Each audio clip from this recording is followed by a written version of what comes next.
The Connecticut Sun are a mystery to me because they're a better team than what their 0-5 record is showing. Their offensive sets are good, their spacing is okay, but their defense is hurting them more than their offense ever could. When I look at how they scored against Dallas, they were 45% from the floor. For any other team, for any team in the league, that's an okay shooting percentage. Sometimes the ball sticks just a half second to a second too long, and I think that's adjusting to the defense and learning how to hit their post players. And then that's also post players making themselves available and really giving a full seal so those guards can have a bigger target to hit. Dallas was really good off hedging on those screens. They were pushing Mabry out almost to half court. And in order for Connecticut to counter that, they're going to have to make their guards available, and posts are going to have to open up to create bigger targets. So if Marina Mabry is getting double team off of that screen, she's going to need a target to swing it to so they can make one more pass down to the post. They did have 17 turnovers and conceded 19 points off of those turnovers,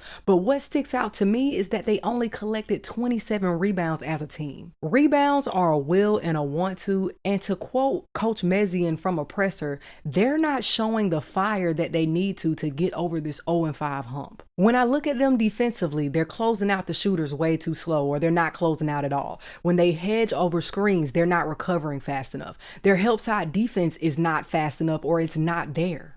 I know that coaches want to keep their teams in a defense until they figure things out, but in my opinion, if they want to win a game, they might need to come out of that man-to-man defense. If they want to keep the man-to-man vibe, a 1-2-2 zone is as similar as you're going to get to a man in a zone. It's a matchup zone. And the bright spot about playing a 1-2-2, once your team gets the 1-2-2 down, is going to make them better man-to-man defenders. JC Sheldon is their bright spot on defense, and I would love to see them match her intensity. Connecticut also doesn't have any depth from their post play. They have Tina Charles and Olivia Nelson-Adota starting. Tina Charles is great. Olivia Nelson-Adota, I would love to see her mid-range evolve a little bit more so she can be a threat away from the basket. Diaby is typically their first post sub off of the bench, but she doesn't give them anything offensively, although she is a strong defender. Rhea Marshall and Anissa Morrow are still adjusting to the league. They come from college where they were high volume players.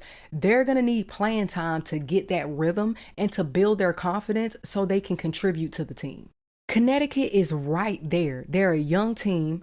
Outside of Marina Mabry and Tina Charles, most of them are first and second year players. They're going to need to think of this season as a developmental season and really just want to get better every single game. But if they make minor adjustments, they can be competitive. But what are your thoughts, Hoops Tribe?